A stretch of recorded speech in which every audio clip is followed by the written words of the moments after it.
That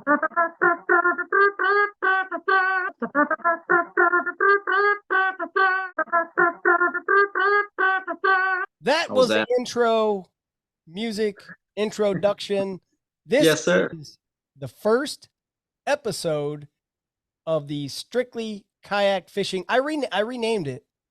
Yeah. I did a video where I said I was going to rename it. And I think it was like it might have been a YouTube short, I think.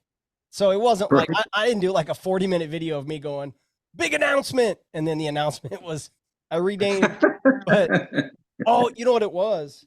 Um, Give it to me. I was gonna wait on this, but we gave away a cooler. Oh, I saw that. Yes, I did. That's a nice Yeah. cooler. Oh, but you can't say. I recently found this out too. Schweveve, a cooler. YouTube doesn't like the word schmivave or whatever rhymes with it. So, but we did. We did Oh, that. I see. Yeah. Seat cushion, the cooler. We have a pair of Hobie eyewear sunglasses. We're waiting on Nice. Nice. 75 CKF members, and then we're gonna do a little raffle. And then, Nice. oh, and we'll get into this because I know you left Ohio for Florida, but something else happened since you left. Look at these. Oh, look at that. Would ya? Yeah, put some Folgers in that, right? Absolutely. And you don't wash those ever. It's the tradition of the United States Navy sailor. Don't wash that cup. I made that mistake, by the way, but that's a whole different podcast. But yeah, that would be the great. I want one of the Cincinnati kayak fishing cups, actually. I like the Yeah. one with the red, white, and blue on it. Yep. I need one of those. Well, I wrote that down. So there you go. And then, something else that's cool. I won't ever wash it. That's what I was going to say, that you never wash your coffee cups. No. Yeah. I said we like I did something important. Strictly Sail sent out Ohio kayak fishing, the OKF, the memberships, t-shirts, and you know what? I think CKF t-shirts probably went out as well. So, because we all know t-shirts. Look, and you know what? They are literally the most comfortable. Unfortunately, I don't have mine on tonight. I can kind of feel it, but they are the most comfortable t-shirts, and they will absolutely last you a very, very long time. And best of all, they don't shrink in the dryer. Right. I love them. I love them, and they keep their stencil and everything. I mean, they're really well made t-shirts, but they're my favorite. I got like 4 or 5 of them. Most of us don't know about if they shrink or not because, like the coffee cup, we don't wash them. So they're all no. They just stink. They don't shrink. Yeah, that's right. Hey, I have not a big announcement, but I did have something here I wanted to show you. I got my master angler. Nice. I don't know if it's going to focus. Anyway, nice. It did. It's a right there. Walleye. Nice. Yeah. Nice. Master angler. Did you ever? I've never caught a muskie, and I got one of those pins. I've never caught one, but there it was. Yeah, there it is. I thought they were going to send me a bass, but they didn't. No. Next year's the 2024 for Ohio is it's a bluegill or a long-eared whatever. I don't know. I don't get it. Like I don't understand the bluegill names. All the different fish. Well, long ears got those. You can tell those big old long ears that come flapping up past their gills. Some of them have little tiny ones, but they've got some little ear that attaches right back to their gill there. Great eating. I'm not real good at like cleaning the fish, so that'd be a mess. Yeah, you need a lot of Ohio bluegill. They get slabs down here. They get like 4 or 5 pound bluegill down here. What did you just say? Big as like big, just big. It's not uncommon to catch a 2 pound bluegill down here. Wow. It's not uncommon. Yeah, no idea. So then my mind immediately, like I was thinking like, does the same thing happen with crappie? Oh, absolutely. They get huge. They don't stop growing. It's a nice thing. It's one nice thing about Florida fishing. These fish do not stop growing. They'll slow down in December and January, water temperature is going to drop down, maybe high 40s, 50s, but they'll migrate into those warmer waters too, and they'll just keep growing. That's what they do. But this time of the year right now is when things are just really starting to kick up with a lot of fishing, especially the bass fishing. I did have that on my list of questions to ask you. So let's skip to that part. Ohio fishing, it is what it is. I love it. This is where I live, born and raised Ohio, and a 20-inch, 21-inch bass in Ohio is amazing.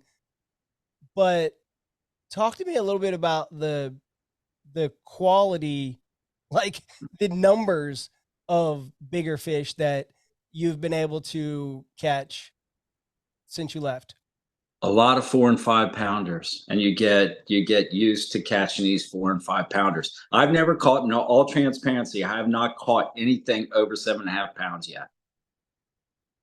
But there is abundance of 4 and 5 pounders here.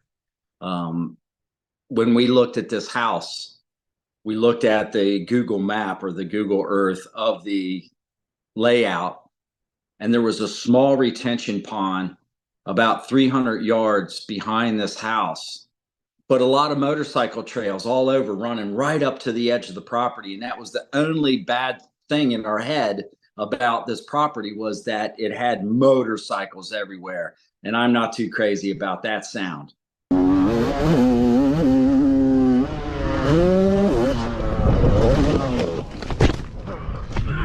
I'm good. I'm good. Yeah. When I came and looked at the house, I went in the backyard and it was nothing but water for as far as I could see, Billy. And that was the water that was dumped in the last 2 hurricanes here, the big hurricanes.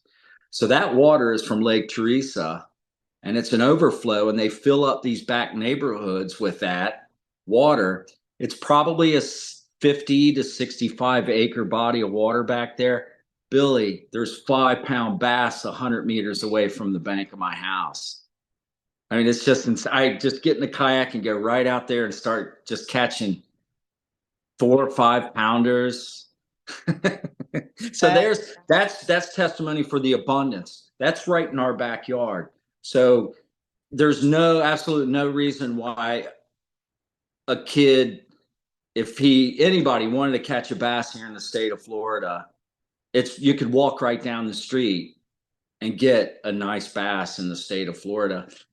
I was kind of shunned a little bit when I first came down here and started working with American Tackle, and everybody, realized that I was a kayak bass fisherman from Ohio. I told everybody that's what I did, and they would all just look at me like, why bass? Why do you want to fish for that when there's fish everywhere that you can eat, and much bigger than bass and fight harder than bass, but until I catch that elusive double-digit bass, which is right around any corner around here, I'm not going to stop looking for bass. That's my favorite fish. I just love it. So they're everywhere compared to the fish back home that only have an opportunity of a good 6-7 months to actually grow in size. And then once that winter starts coming in, man, they just shut down, and they just, stay dormant, and then they just don't get the size that they do down here. But they're big uns down here. I mean, and every time I've told people that I want to, go out and catch that big bass, I know what's going to go down. They grab their phone and they start scrolling through pictures because they want to find their grandchild or when they were a little kid and they caught like a big 8, 9, 10, 12, 13, 14 pounder just right off the grandma's dock, Right. with a Snoopy pole. So bass fishing, ironically, is not that popular here, which just drives me crazy. I can get into one of the local events. I mean, for like case in point, how many people are registered for a Cincinnati kayak fishing tournament nowadays? Yeah. I mean, what's the average? 50, 40? Yeah. I mean, there's a good number of people, and sometimes more, sometimes less. You're lucky if you get 15 people in a tournament down here. Really? Yeah, I'd expect like 100 people to show up, but no, these people they're just not into it. There, So it was easy yeah, for me in the kayak, the Bassmasters kayak tournament series to get a fifth place when there's only 13 people in the tournament, you right. know. Oh my so gosh. so getting into those top tens isn't really that hard. But I've given up on the tournaments to a certain degree because Billy, for me back home, the tournaments were the one thing that we could do our social media, we could talk about, we could do our live feeds from and give a little action and make it interesting, that kind of stuff. But I mean, every weekend I've been blessed with going someplace different on my kayak and going fishing. So it's like more of my energy is just going fishing than it is thinking about and signing up for tournaments and stuff down here and putting all my energy in toward that. But um, the inshore fishing has been absolutely amazing.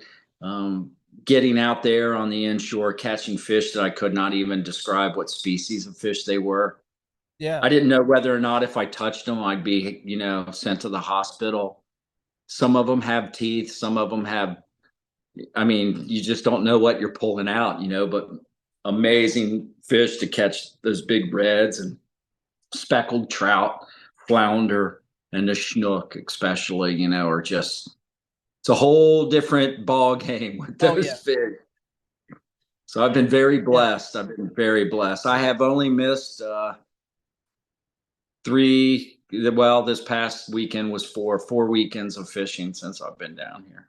Wow. So, like, how much of the decision, and I know it was like work related, you had this amazing opportunity to work in the fishing industry and move down there and do everything you're doing. But how much of the decision was you knowing that you would be able to fish every It weekend? was 100. It was 100%. Yeah. It was 100%. When at first when Lisa and I talked about it, she was obviously very concerned with how much I'd be making and what I'd be doing. I didn't care, and this was frustrating for her because my answer was I didn't care what I'd be doing, and I don't care how much I'm making. We're going to Florida. We're headed to Florida. This might be our only opportunity to do something like that. And after 60 years of Cincinnati, I mean, I've been there a long time, and um, I, I, I'm pretty sure that everybody felt that if I had the opportunity to get into the fishing industry in some way, shape, or form, I'd jump on that because I became so passionate about it and fell in love with fishing. Didn't do the spiritual running, didn't do the long distance running or the ultra marathon cycling that I had been doing for 45 years, roughly 45 years plus. Stopped that and got into fishing and just fell in love with it. There were certain things that led up to it. If I didn't have that pond there at the Rock and Star Ranch in front of me that had 2-3 pound little bass in it that you can go out and catch with a cigarette butt. Yeah. If I didn't have those, if I didn't have Lane Bull, a good friend of mine who convinced me to go out. Well, he didn't convince me. He invited me to go out and do some bass fishing tournaments with him on a Skeeter bass boat, making fun of him that he had 8 poles on his starboard side and 8 poles on his port side of his boat and thought it was stupid that you needed that many poles. And, just so ignorant to what fishing was, but falling in love with it and absolutely never imagining that it would lead to something like this and being here actually. And like very deep in the fishing industry and having the opportunity to see how it really does run and what goes on with it. And it's gangster, man. Yeah, absolutely. It's Yeah. gangster. And kayak fishing is one of those things where it's um you don't have to have top of the line kayak. You don't even need medium, middle of the road kayak. You can just get a kayak and now you're in. You're in the sport. Recently heard someone say, I think it was Drew Gregory made a analogy about like soccer being the most popular sport because in the world. Because what do you need? You need a soccer ball. The price Yeah. of admission is what? So um to get you get a kayak and a couple rods and you're off. You know, it's You're good. yeah, yep, Yep. There are people down here winning tournaments because they are borrowing their mother's kayak, their Pelican kayak, and going where they know these big trophy reds are. They grew up around here. And heck, let's get in mom's kayak. We can go out there and we can get in this $100, tournament, and end up winning. Now, there's the money down here. You do have kayak anglers, but they're out there fishing for trophy reds and speckled trout, some of the inshore grand slams and stuff. And that's where the money at, if that's what you're interested in doing down here. And I'd actually like to start turning into some more of that because that fishing is very exciting. But yeah, you need a kayak and or what may be described as a kayak. There's a lot of entries now as far as a kayak, inflatable, for instance, there you need that and just one good pole, really a good multi-purpose pole, and have a good general knowledge of where that, those fish are going to be. You don't need the live scope. You don't need the torpedoes. You don't need the anchor poles. You don't need the 12 poles. You don't need the 30 pounds of kayak, terminal tackle, but right. Even though we all have it.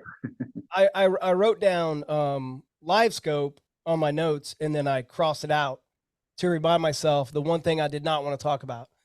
The time with you is so precious.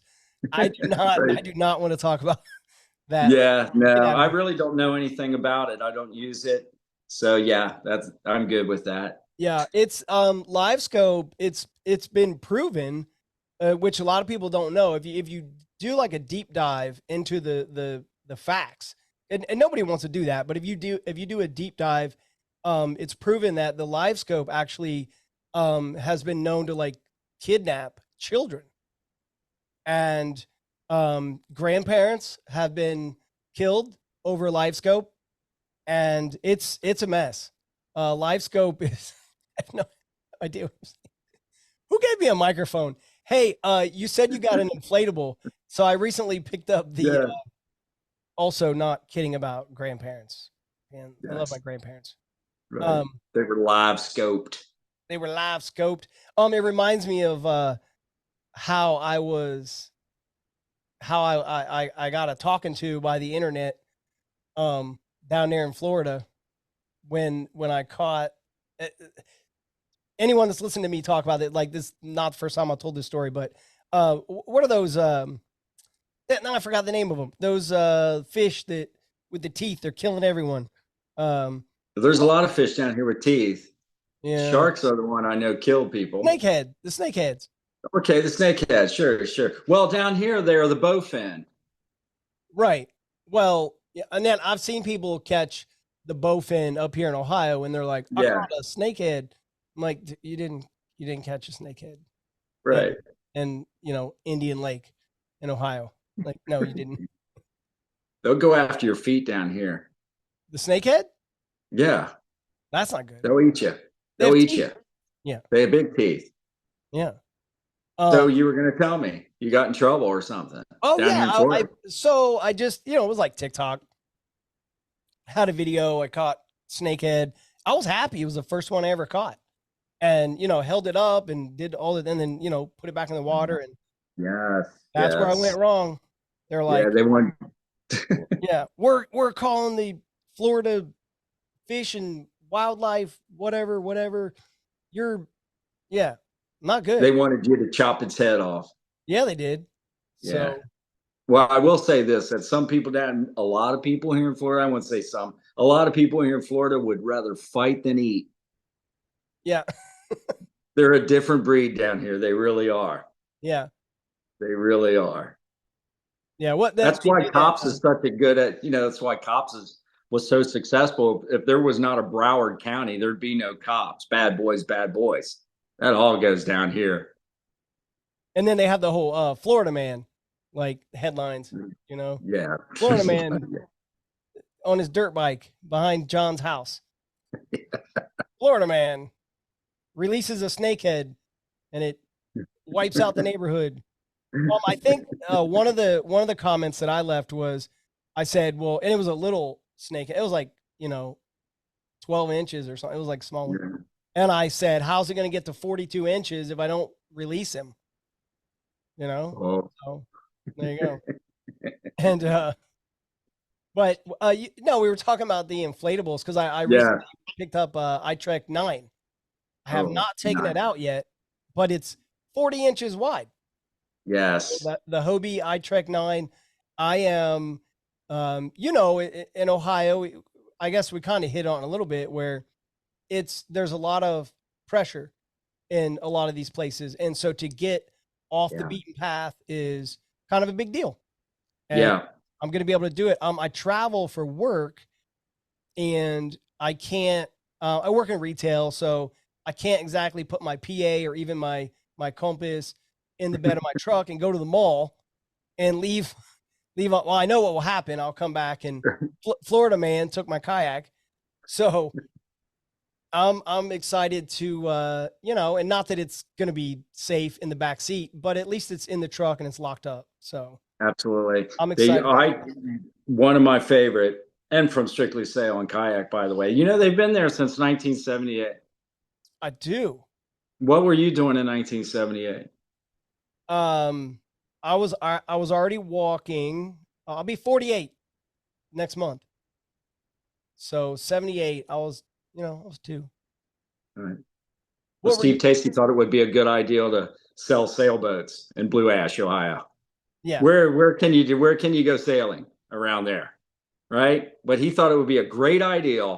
And look, they're still there. Family owned business, very few of those, by the way. And the customer service is 110% platinum. Oh yeah. Absolutely love the Tasties there. But I love the iTrek 9 as well. So I call it I named mine polyurethane.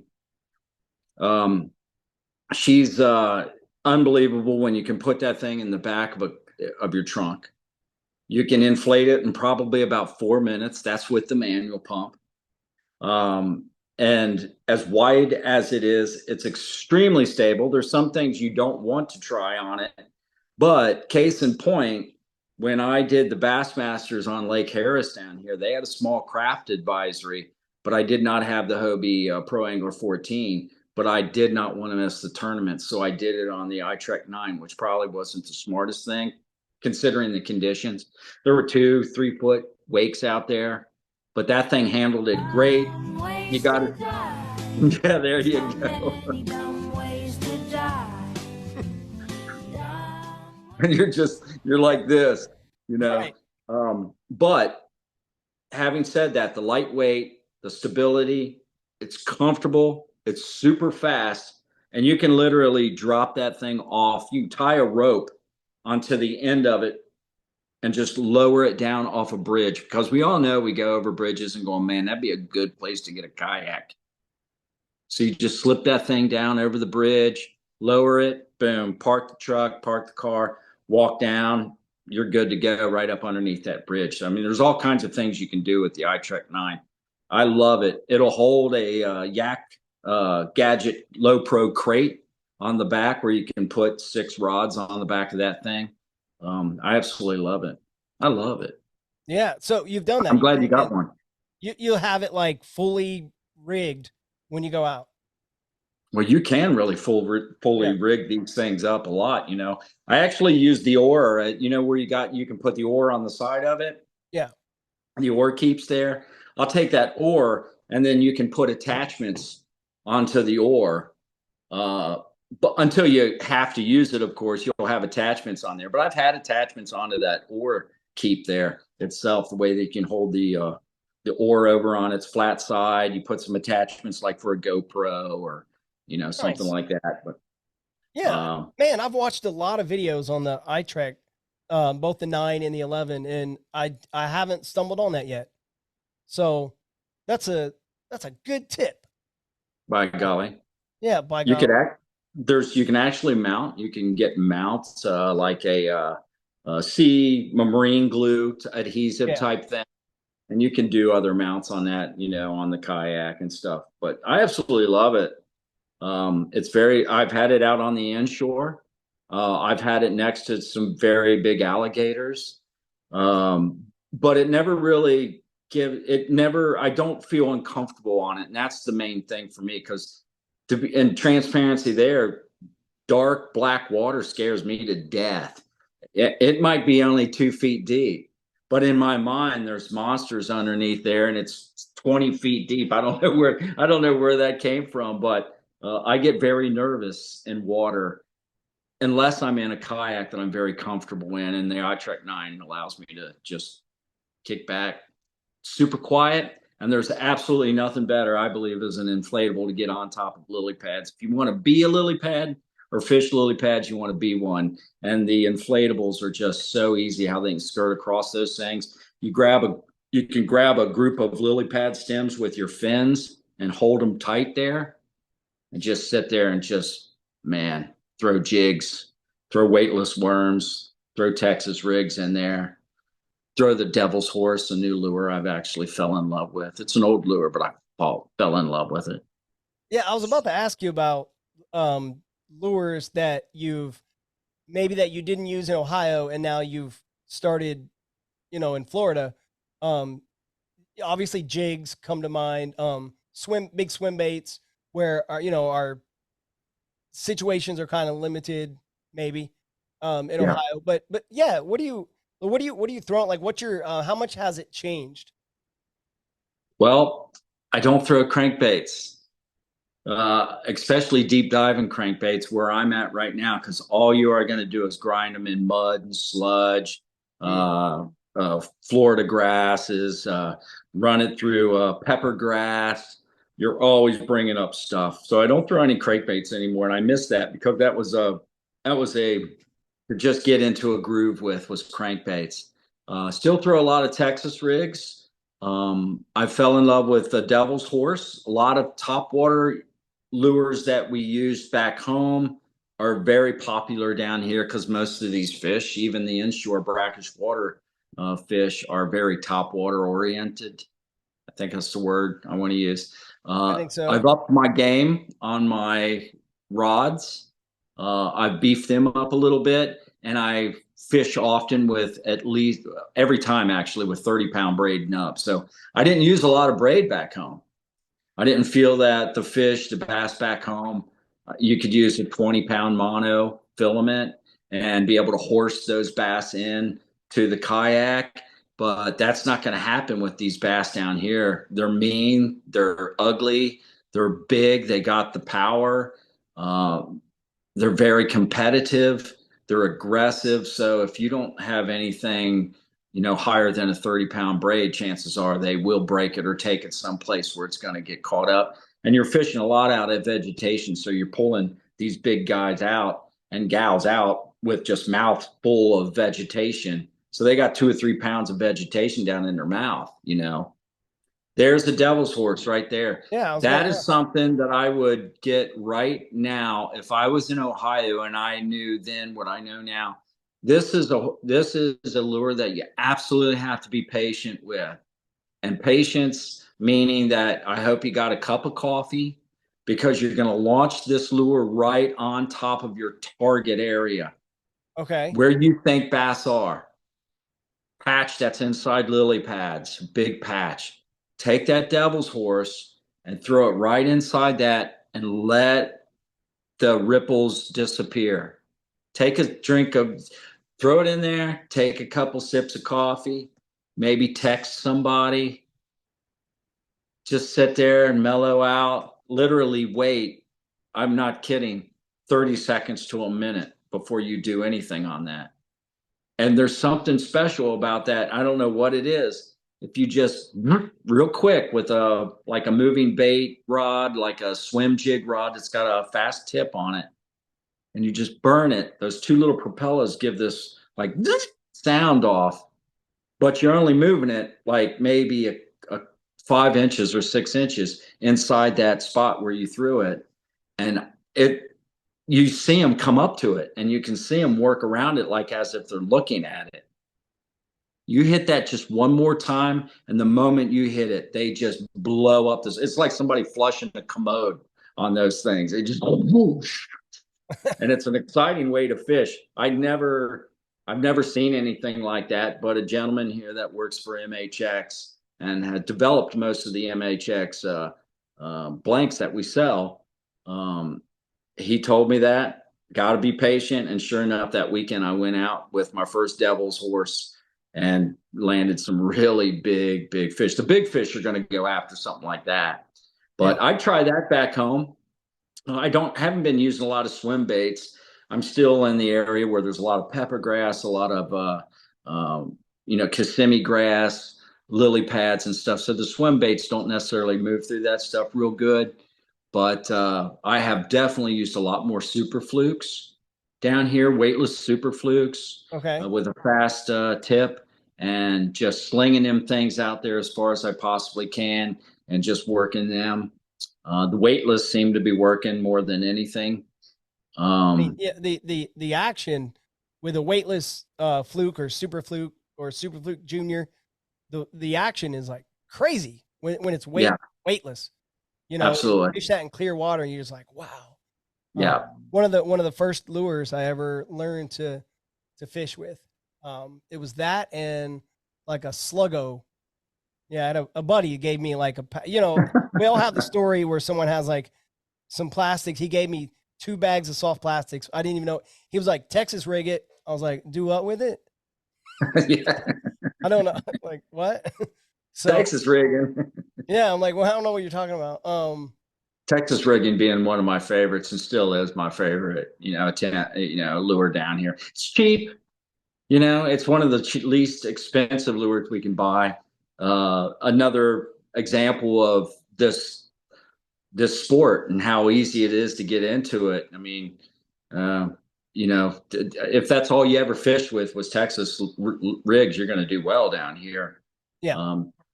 But I've always been a big fan of top water, and it didn't seem that the fish back home were very aggressive with me in top water certain times of the year. But here, man, they will blow up on some top water. So poppers, I use a lot of like the Guggen revolver, which is just, I don't have one. It's just a monster big thing. It's got a big blade in the middle of it. And it has a very heavy bloop, bloop, bloop, bloop sound to it. Okay. But the Guggen revolver has been amazing down here. I've gone through 5 or 6, 7 of them. Speckled trout, hammer them, and you can see those teeth of the speckled trout will chew on them. The head and tiny torpedo. Oh yeah. It's the golden The classic. up here. Yeah, this guy right here. I did. Yeah, we can go into great detail about what I didn't know back then, and it's how funny the stuff that I didn't. I mean, like I didn't even know what a winding check on a fishing rod was, and look at what's going on. Anyway, that right there, the head and mini torpedo, right? That I caught like a 25-pound red fish on by surprise, 12-pound monofilament. Right? I had no idea what I was doing. This is the second red. Like the weekend before that, I caught a little red, and I thought he was cute, but he was a monster, man. And that's just what goes. I mean, it's amazing down here. I'm blessed. So I still don't even know what job I got and what I'm making, but doesn't matter. But I miss my friends, man. I miss everybody back home. I miss you guys. That's the con. That is the con. The one con is missing everybody who really, I mean, was very instrumental. Each and every one of you back home were very instrumental in helping me and guiding me through this to get me where I am right now. And I know that sounds cliche, but from Kurt Smits to Michael Grimsley, to the Tacy's, to yourself. I mean, I could just go on to Melissa, what she does. I mean, all of it very much instrumental. Because you were all, we're all friends and we all enjoyed what we were doing, and it solidified that this is what, in whatever way, shape, or form, this is what I want to do for the rest of my life. The rest of it. Well, so I feel very glad. I appreciate you throwing my name in there, but I was really just trying to learn how to fish from someone. But one of the things is when you meet people in a group like this, it's fun because even though we're all like fishing or we're all into kayaking, you still need someone to tell you that it's normal. Like what you're doing is your obsession is like, oh no, this is cool. So the Yeah. couple times I came down there to the ranch, and we recorded or we just were hanging out, whatever. Yeah. It was that's what it's all about, to meet people that, share your passion. And then I don't think I ever told this story. I'll make it quick, but I've told this story about the first time I met Skidmore because it was Yeah. at like a camping thing or whatever. But Oh, Sean. but you're actually the first one of the first people that I met where I have a core memory. And I've probably told you this story, so you'll be like, whatever. But I was so nervous. We were so the tournament was over. I didn't catch any fish. And so I got skunked, and I still went to the measure in at Strictly Sail. Yeah. This was maybe 2018, I think. Okay.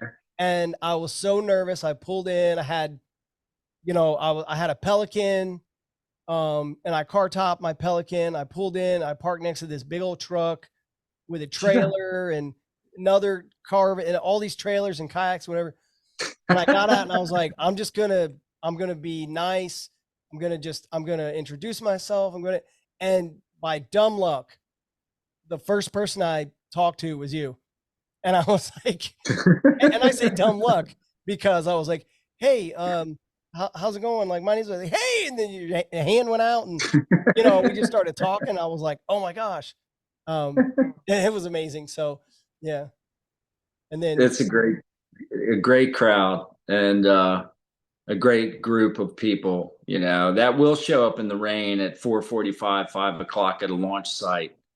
And you are there and you're thinking, wow, I am not the only crazy one. yeah, I actually enjoy doing this. And, I have fond memories of watching Melissa and look how far she's gone, oh yeah, girl gone fishing. I mean, if, check it out if you haven't already, but, and I'm always the first one at the launch site. That's me. I will get there earlier than anybody. And I don't know why I do, mainly because I can't sleep. So why not just go? But I get there. But what I like about that is I have the opportunity to either one, do a podcast with great background noise of the frogs and the birds and all that kind of stuff. But to sit there and watch everybody go through their routine of launching and how they do that. And some of my fondest memories are this girl who just showed up in this car and she had her just stuff slammed on the top of this thing and she's pulling out and just, was rather quiet at first, and just kind of humble. And she'd go out on her kayak and come back and was doing so well. And then just over a short period of time, look what she's done with it. So she took it on big time and has done really well. I'm excited to see what Melissa does in the future, but I don't think you can beat the friends and how supportive everybody is, yeah, very, very competitive in spirit, but, very supportive when it comes down to it. absolutely. And then one of the things, and I don't know if we mentioned this at the beginning, but I kind of did a little bit, the Strictly Kayak Fishing, like this YouTube channel that you guys are watching. So if you haven't already, if you made it this far, listening to Billy and John, and you haven't subscribed, you're going to want to subscribe to this channel because it's not just CKF, Cincinnati Kayak Fishing, but it's going to be CKF, OKF. It's going to be statewide. We're going to talk about all the things. I mean, we may have people on from the Central Ohio Kayak Fishing League. We may talk to people who are up in the, Northeast or Northwest Ohio that normally we don't hear from or we don't know about them. I'm actually going to do a collaboration. I don't have very many followers on my Billy Kayaks, so it's more of I'm doing the collaboration with him because his channel is doing a lot better. But Mitchell Roth, he's one of the guys. Him and Michael Becker started the Toledo tournament scene. I think this is I think it's their second year this year. I don't think it's the third. I think it's the second year. But we're going to do a thing where we meet up and we're going to have a certain amount of lures, and then we're going to have dice. We're going to roll the dice, and then whatever comes up on the dice, we have to fish with that lure. Oh, so, yeah. Just something fun, but that's the kind of stuff I want to do with the strictly kayak fishing, because it's not just about, like, I'm not trying to, put everyone in a certain boat or put everyone into a certain, rod or reel, or you have to fish with these lures. Yeah. I just want people to get out on the water, and, without going too deep into it and getting like super personal and all that. We all have our story. We Yeah. all have our background on how fishing and kayak fishing was a turning point, or kind of something that really made a big deal, a big impact in our life. And Yeah. No doubt. yeah, so it's crazy to think that, I've said this before too, but I said I'll be 48 next month. My 10 closest friends, I didn't know them 6 years ago. Right. Right. That That's very is true. that's crazy. And I know you served in the military, and thank you for your service. But for those of us that, graduated high school, went into the workforce and whatever, it's weird to think that it takes that long to find your thing. But oh my gosh, Yeah. Yeah. kayak fishing. It took me 60 years. I mean, close to 60 years to find it. Yeah. I would have never thought in my life I'd be doing this. Yeah. I mean, rod building in general, and how important that is to your fishing. Unbelievable. I Leave the electronics yeah. alone. Learn how to build yourself a custom rod, the right rod for your technique, your size, your style, your Right. hand, your grip, everything. Unbelievable. I mean, last year I didn't even know what a winding check was, or a hook keeper, or what the guide train meant, what a P seat was. I didn't know what trim rings were used for. There's actually something called a butt plug. If you would have mentioned what, you're like, Mhm. well, I didn't know there was butt plugs on fishing rods, but there is just about on every one, you know. So true story. The butt plug aside, everything you just said, I have no idea what. I don't know what you just said. I don't know. I don't know what any of that is. So I thought I was gonna ask, when it came to the rod uh topic in our conversation, I thought I was gonna ask you about action and power and all that. And Yeah. you literally just said 5 words that I don't know what they mean. So You want a quick lesson? yeah. No, I want a Let's long take a quick lesson. lesson.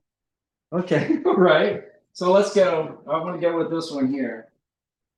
This is one of my new builds here. So this is a I had to take it off the drying rack back there. And this one right here. So this is my new flipping stick right here. This is the FP 8885. So flipping pitching model blank right here. So first and foremost, I know this all kind of elementary, but this is very important. And keep in mind while I'm explaining this, that Mudhole has virtual classes where they will send you a core hand wrapper to do your to tie your guides on. They will send you the rod, all of the components, and you can sit there literally and take a virtual class and learn how to put a fishing rod together. It's amazing. It costs like $200. So you end up with a fishing rod. You end up with a dryer motor. A dryer is used for when you put the finish over labels, when you put the finish over your thread. It's not the thread that holds the guide on. It's the finish that actually holds the guide on, right? And this requires to be dried, to spin around all night, like and dried, So Oh they'll send wow. you the dryers, but the blank, it's just a stick without any of the components. All right, so it's just a stick, but it has different powers, has different lengths, has different action. Action being the tip. So fast action tip's going to bend real fast on you. Medium action, heavy action, your tip's going to move really slow on a heavy, basically. And your power comes from back here in the meat of the stick itself. It might be a light or a medium or a heavy power, right? This is actually happens to be a heavy power. It came in as a 611 blank, so I cut 2 inches off of it to make a 6'9" blank, a little bit easier for me to use as a flipping stick in the kayak because we're constrained right there. So butt plug. There it is. Right there. There's the plug. Plug can be decorative, plug can be EVA, cork, all that stuff. Here's your fighting butt. Right there. Obviously, it's the butt you're using to fight stick. Up there in front, it's called a winding check. That's just a little check. It can be either like rubber, it can be metal, like aluminum, decorative aluminum. But that's basically a decorative piece, but it also keeps water from getting down in your grips, right? There's another winding check on the back of your rear grip. This is your rear grip right here. That can be EVA, cork, now carbon fiber rear grips. That's your real seat right there, bait caster, spin caster. This one happens to be the American Tackle P seat, and it's in a carbon, compressed carbon. Very sensitive, very lightweight. Your foregrip, another winding check, decorative wraps, and then your guide train. So that's basically a fishing rod right there. And of course, you can't forget the tip top. Yeah. But in those components, there's 1,000 different options. And all of them do something basically different than the other one. So once you get the fun, exciting thing about rod building is that first and foremost, it just takes general knowledge of craftsmanship, working crafts. Gluing, can you measure? Can you glue? And can you work the thread? Tie on a guide. All of it's free. If I can do it, trust me, a lot of people can do this stuff. If you were into models as a kid or anything like that, it would be very easy to take up rod building and stuff. But that is my flipping and pitching stick, which I just tried out today for the first time, and I absolutely love it. I'm now very confident in saying that if anybody goes, hey, what can I get for a good flipping stick? I know exactly what one, not that they should, I suggest, because I've not only built it, but went out in the backyard and tried it out. This thing launches super sensitive too. I absolutely love that. But I got an SJ up here, SJ 6'8", that's drying right now. That's a swim jig, fast, beautiful 6'8". Walleye fishing, Ohio walleye fishermen.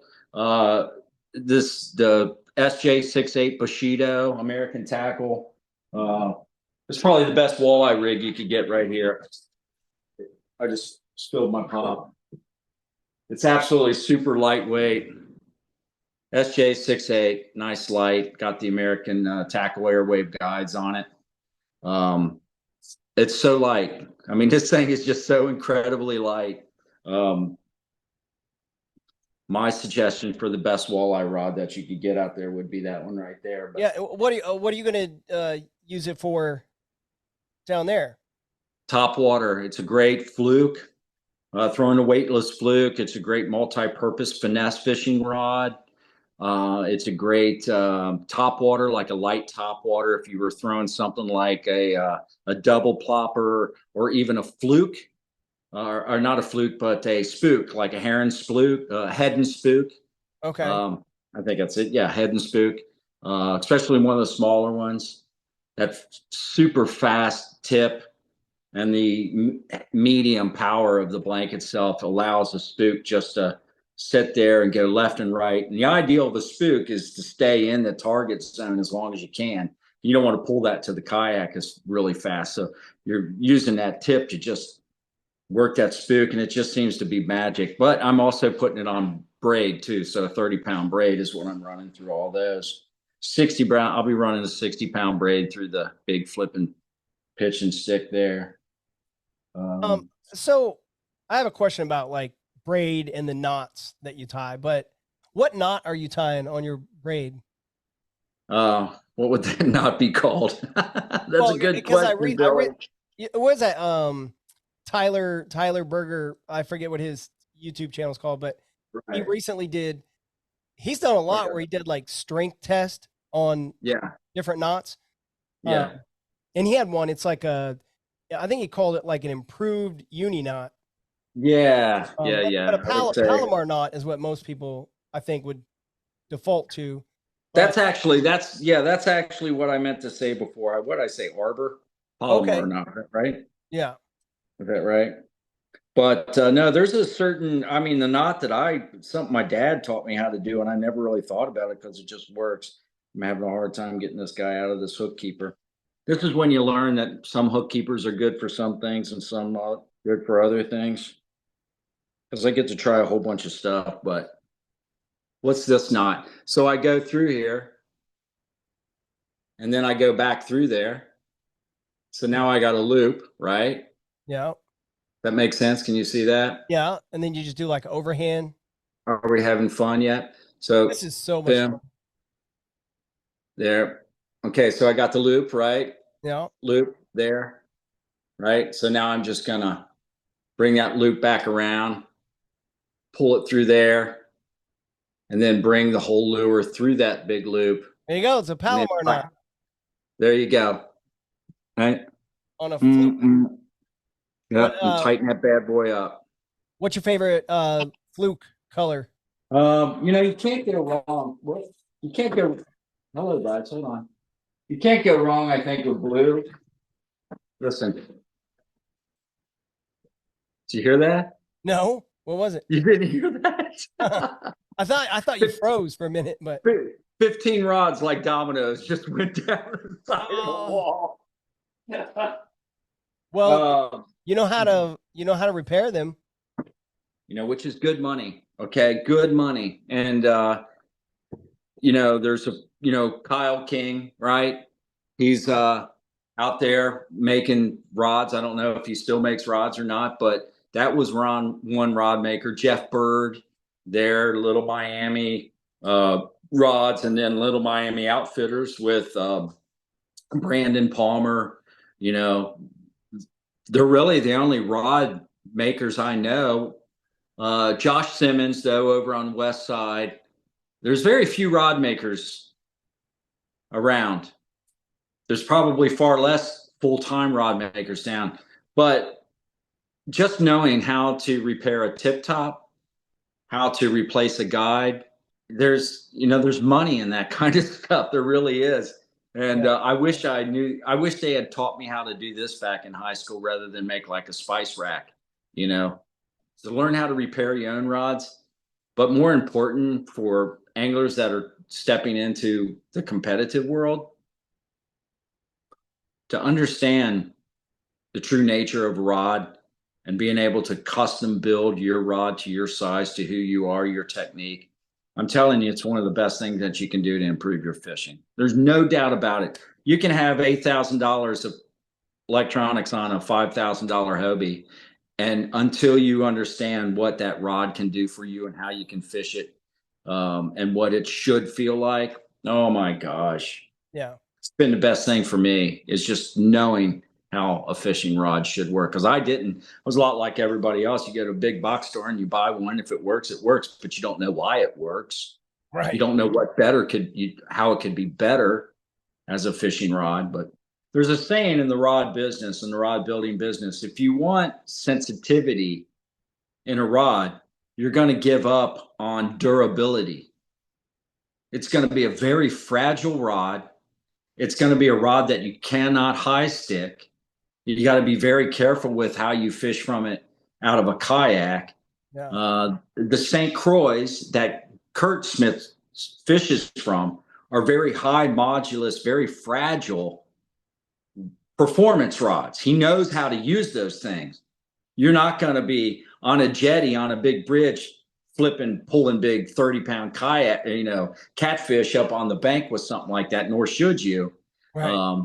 That's what your ugly stick for, your low modulus blank that's so durable. But if you want sensitivity, you give up on durability. If you want durability, you give up on your sensitivity. So there's a happy medium there that you find as a rod builder, as an angler, and what works for you. But I recently repaired. I had a Bass X rod, my big swim bait rod that I use for muskie. I broke the tip, and I don't even know how I broke it. I don't know when. And then yeah. I did repair it. I bought like a little cheap repair kit. But it was fun. And Parker was like, "Oh, I'll fix your rod for you again," because he's fixed a bunch of my rods. And I was like, you know what? I want to do it this time. I want to figure out how to tie it on, tie the, Yeah. and then, put the little light on there with the resin and everything. And it, man, I'm telling you that rod looks like garbage. Um, I did not do a good job. So, And that's all. That just takes really just a few. First and foremost, good instruction, proper tools, and a proper environment is the first thing. But it really only takes a couple goes throughs to learn how to do something like that. And I yeah, mean, you're off to the races. But that's a good thing to do because one, we either we go buy another complete rod because we don't have anybody that can fix that guide that you smashed, or the tip tops disappeared on you. Maybe your cork is wore out and you want to put a vinyl shrink wrap on it or something like that. So many things that you can do to fix your rod rather than going out and buying a new one. And it only takes 5, 10, 15 bucks maybe to fix it. And there's a lot. So the best thing to do is go to mudhole.com. Let me throw some plugs and some shout outs now.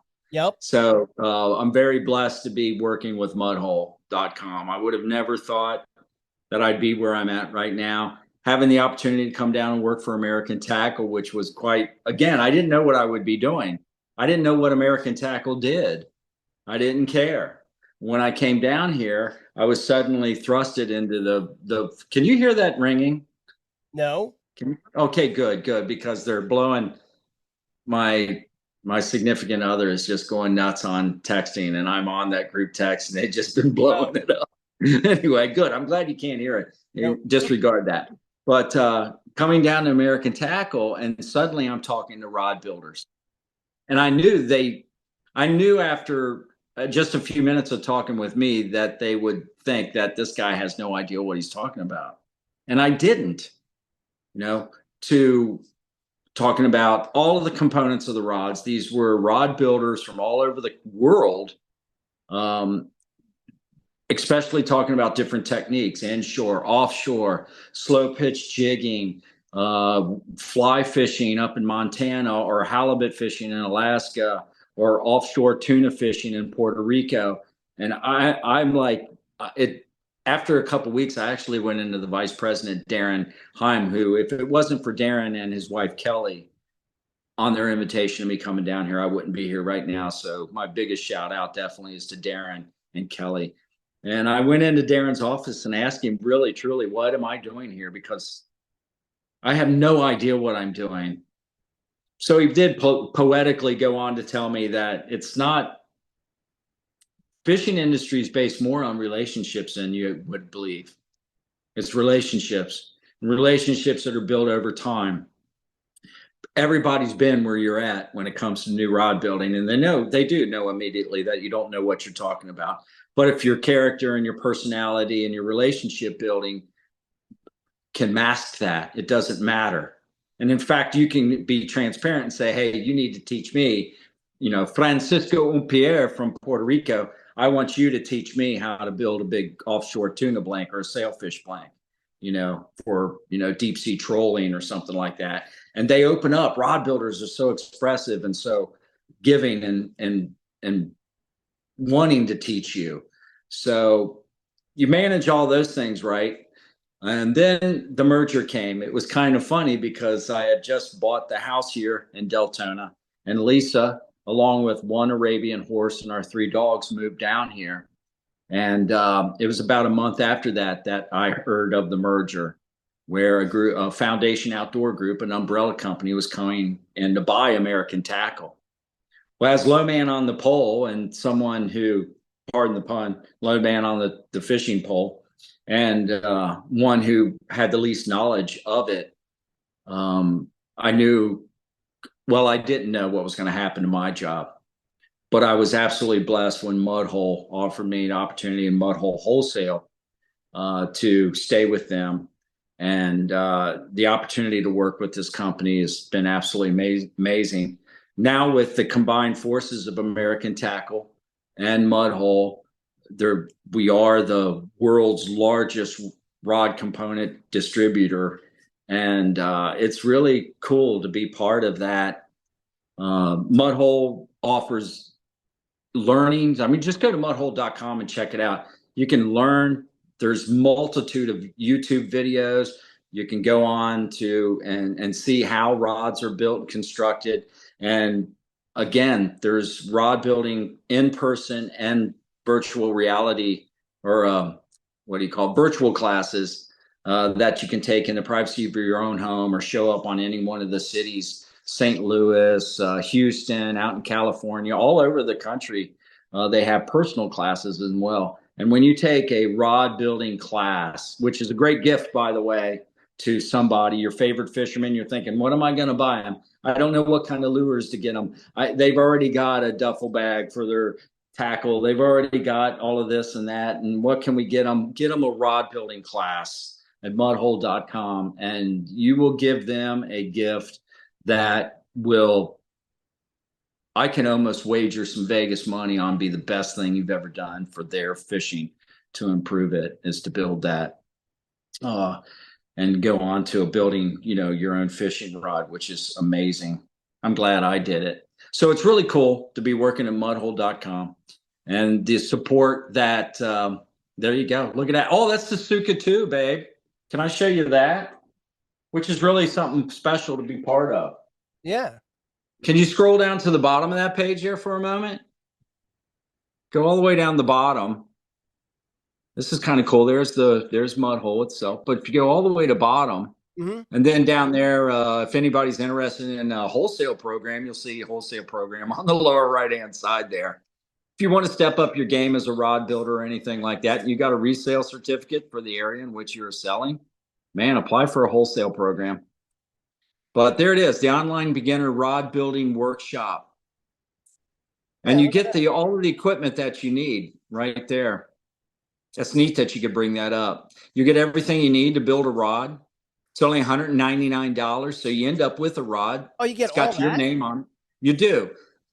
And starting from the left, yeah, right there where your arrow's at, right there, that little alcohol burner, that's for finishing.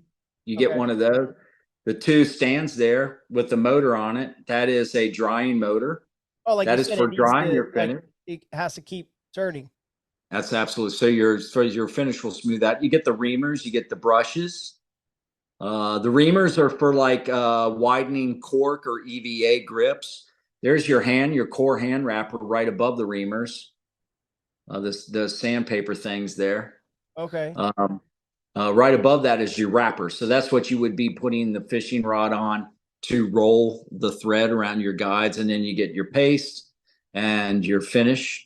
And also like be able to put a trim band around those guides and stuff like that. And you can go on to lose your mind. If you're into any type of artwork like wrapping and what I mean by wrapping is the thread, decorative thread that would go around a rod, I would suggest check out Mary Christie and Decorative Studios. She's rewritten the rules on that. But hey, let me show you the Suka 2 real quick. Yeah. The little stick that could. Boom. So this right here only weighs 1.4 ounces. So American Tackle came out with this, and it's a solid carbon handle connected to a reel seat as well. So it's a one-piece unit. Very simple to apply. You just put a blank right down the middle of this thing. It's amazing. But it's 1.4 ounces, super thin, super lightweight. It's got a really cool AT, American Tackle butt plug on the end there, right? But this is the spin casting model right here.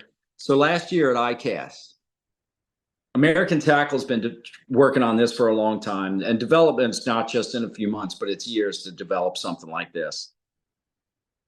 The Suka 2 handle is literally the little stick that could. So ICAST came around and they got this award called the Best of Show.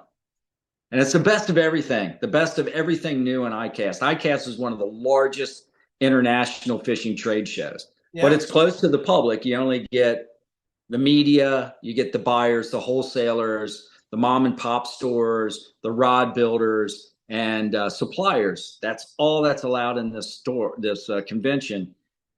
200,000 square feet of everything new, from Minn Kota to Live Scope to brand new reels, brand new lures, brand new fishing rods, brand new clothing. Everything has a category. So the Suka 2, we decided to enter. We had a few models. We didn't have them in production yet, but we decided to go ahead and enter these into the best fishing category, best fishing accessory.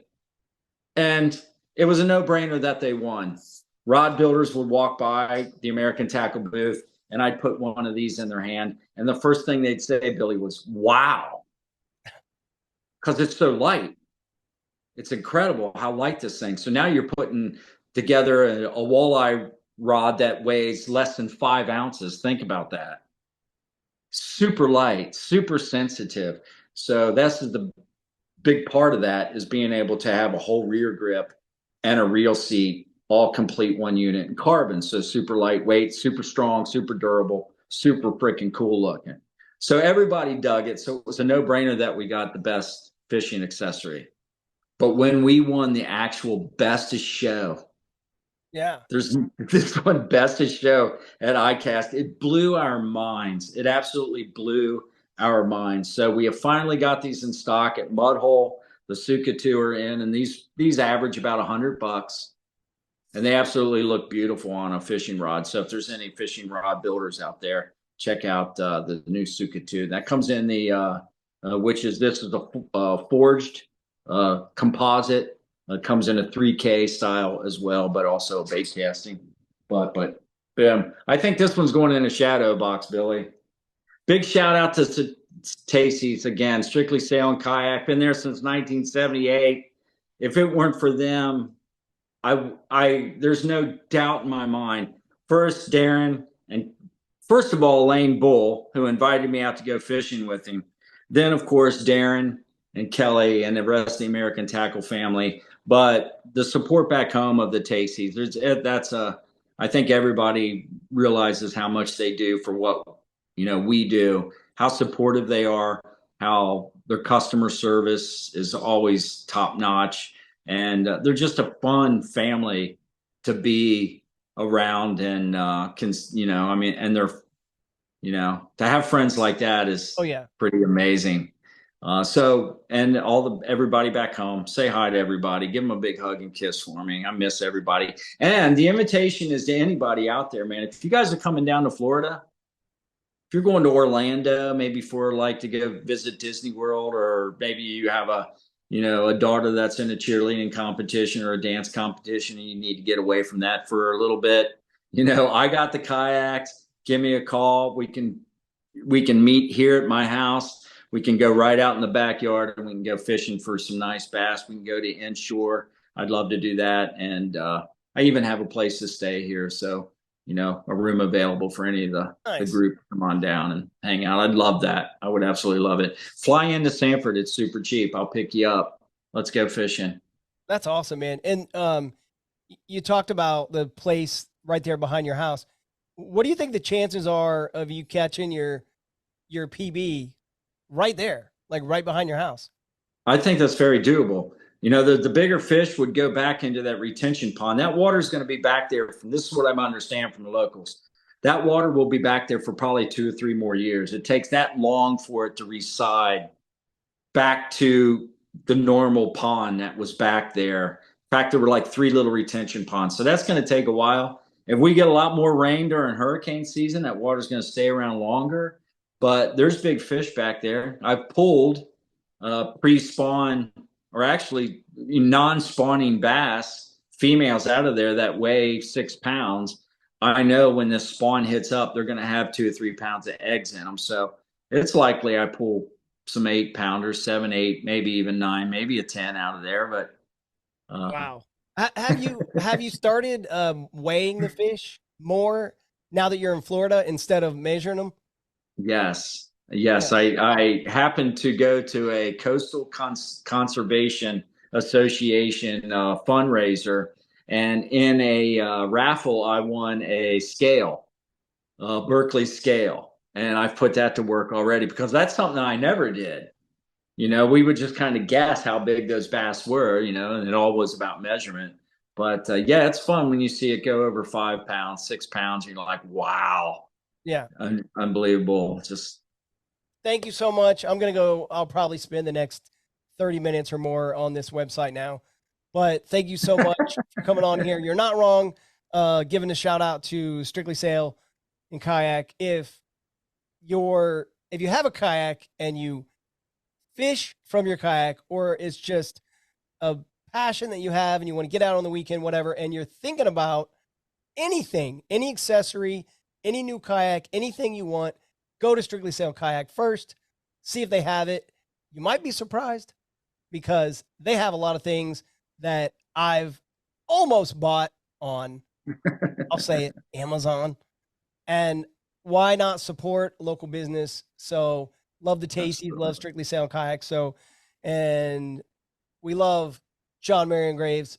Thank you so much for doing this, and can't wait to do it again, man. hey, get down here to Florida. Let's hang out. Let's go some fishing. That invitation's out to everybody. Thank you so much, Billy. Yep. I think you're killing it. And what you're doing is a very, very valuable part of the fishing industry. And if you're interested, whatever you're doing now, go slow for you. There's a lot of fishing industry businesses out there that need people like you. What you're doing right here, it's such an important part to this industry, social media, and the talents that you have with your creativity. I've seen people here that are traveling all over the country, all over the world, doing what you're doing for other, Yeah. companies like Fuji, companies like Renzetti Power Wrappers, companies like Mudhole. We got Jake from Mudhole, who does our social media, is probably, without a doubt, the most famous. Everybody think he's Mr. Mudhole. He's the one that's out front. They see him face. He was like a rock star wherever we went this past weekend at the International Custom Rod Builders Expo. Everybody saw Jake. So it's a very important what you're doing. It's invaluable what you do, Billy, and the service you provide. So I hope that everybody who asks you to volunteer and do what you do realize that it takes energy, it takes creativity, and they should be paying you more. Yeah. Well, I I love it. Wait, more. You can get paid for this? Give All him right, another man. t-shirt. I appreciate the kind words. And hey everyone, we'll see you on the next one. Make sure you subscribe to this channel, please. Absolutely. All right. Bye, everyone. Hey, I love you. Billy, say hi to everybody, and I'll catch you next time, okay?